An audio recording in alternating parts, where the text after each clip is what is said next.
Have you ever wondered why some men seem magnetically drawn to women raised within strict religious contexts? It's a curious phenomenon, but one that holds a certain logic when examined closely.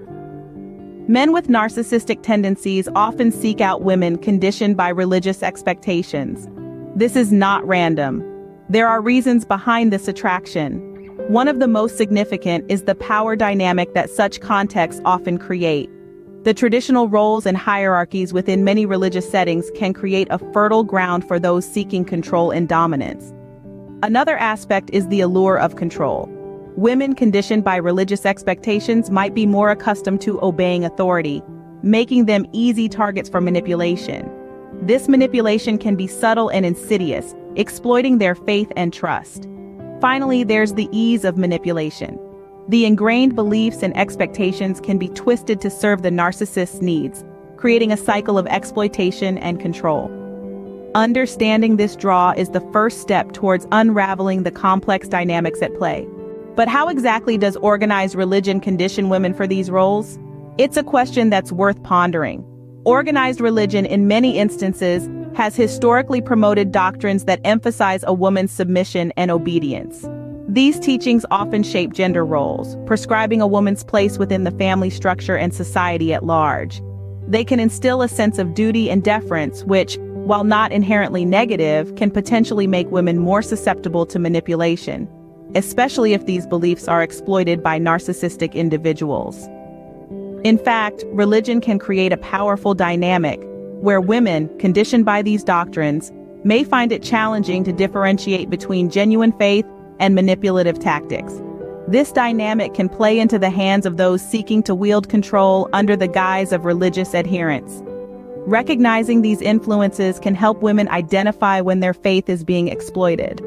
Understanding these patterns is a crucial step towards empowerment and autonomy. So, what are the telltale signs of religious manipulation in relationships?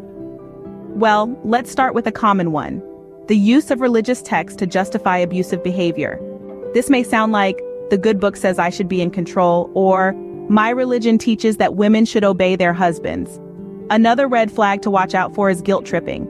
This can be as subtle as a sly comment about your devotion, or as blatant as claiming you're sinning by standing up for yourself.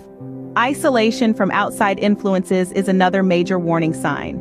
If your partner discourages you from seeking advice or support from friends, family, or religious leaders, this could indicate an attempt to control your perception of the world. Let's not forget about the real-life examples. Imagine a woman, let's call her Jane, who's constantly told by her partner that her desire for equality in their relationship is against their faith. Being aware of these signs is crucial in protecting oneself against manipulation. But what can women do to reclaim their autonomy from manipulative individuals? The first step is seeking support. Reach out to trusted friends, family, or professionals who can provide guidance and perspective. You're not alone in this journey, and their support can be invaluable. The next strategy is setting boundaries. This can be challenging, especially when the manipulation is subtle or deeply ingrained. But remember, you have the right to your own thoughts, feelings, and decisions. Assert these boundaries with conviction. Another important step is re-evaluating your personal beliefs. If you find that certain teachings have been used to control or manipulate you, it might be time to seek a healthier interpretation of your faith. This doesn't mean abandoning your beliefs, but rather understanding them in a way that respects and empowers you. Lastly, don't hesitate to seek professional help if you recognize signs of religious manipulation. Therapists, counselors, and support groups can provide the necessary tools to navigate this complex issue. Remember, it's not about leaving your faith, but about seeking a healthier interpretation that respects your autonomy.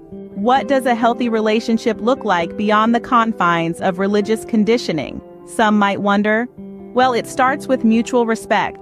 In a healthy relationship, both partners acknowledge and value each other's beliefs, views, and feelings even when they differ. There's no room for manipulation or control. Instead, there's space for open dialogue and compromise. Next, equality is key. Both partners have an equal say and equally contribute to the relationship. This balance allows for shared decision-making, fostering a sense of partnership and cooperation. Lastly, autonomy is vital. Each partner should have the freedom to express themselves, to make their own choices, and to grow as individuals. A healthy relationship nurtures individuality rather than stifling it.